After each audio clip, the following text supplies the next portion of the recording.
The mystery of Easter Island.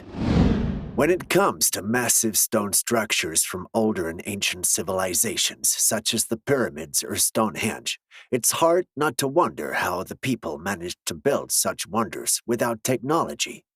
One of the biggest mysteries around the world revolves around a small island in the middle of the Pacific Ocean, and it looks like scientists have finally been able to solve it.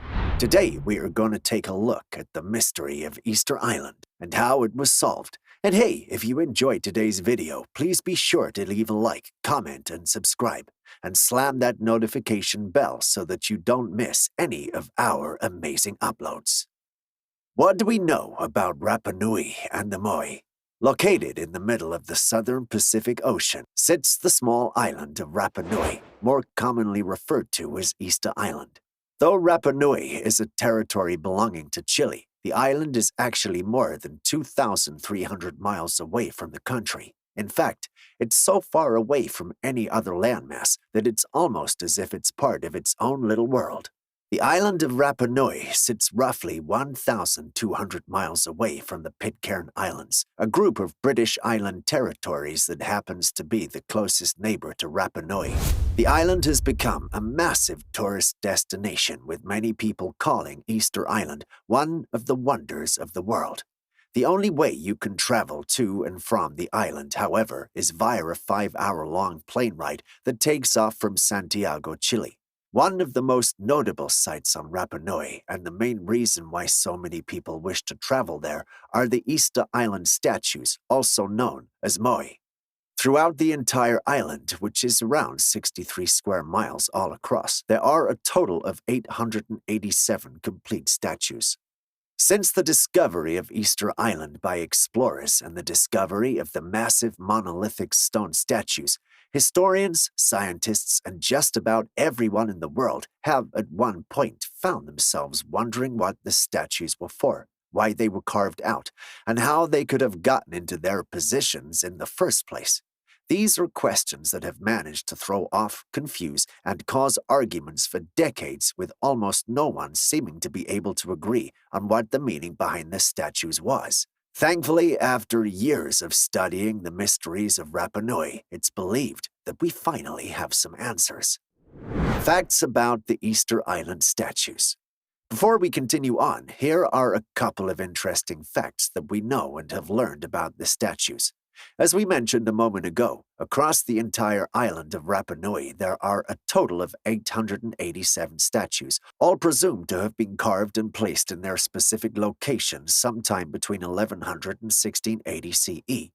These moi were originally believed to be carvings of massive stone heads, hence the nickname the Easter Island Heads. However, it turns out that almost all of the statues have complete torsos, with many of them even including the upper portions of legs. It's believed that due to the shifting of the island and the loose soil, most of the statues that remained standing upright ended up slowly shifting and burying themselves into the ground, leaving only the heads exposed.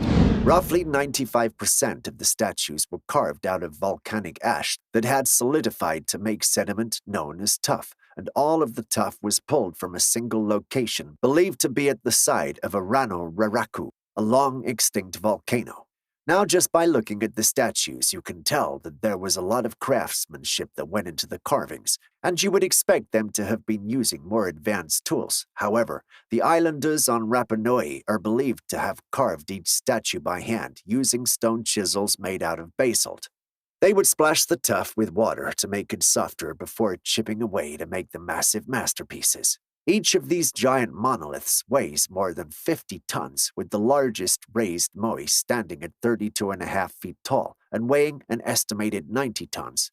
The sheer size of the statues has caused many to wonder how the islanders managed to move them and get them into their interesting positions. While the majority of the statues found on Rapa Nui were positioned to be facing inland, there's one group that could be found at the sacred place known as Ahu Akivi that for some reason is the only group to not be facing away from the ocean. There also happens to be a single monolith that differs in the way it was carved from the rest of the stone giants. While the rest of the heads are all carved to be tall and narrow with long noses and sharp chins, the Tukaturi differs. It doesn't have the same general head shape as the rest of the statues. Not only that, but it's the only statue on the island that was discovered to be in a kneeling position.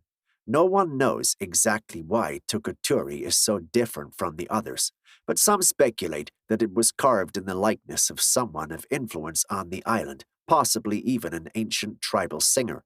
Tukaturi is also one of the only monoliths on the island that wasn't carved out of tuff and instead was made out of a red stone known as punapua. The conspiracy theories.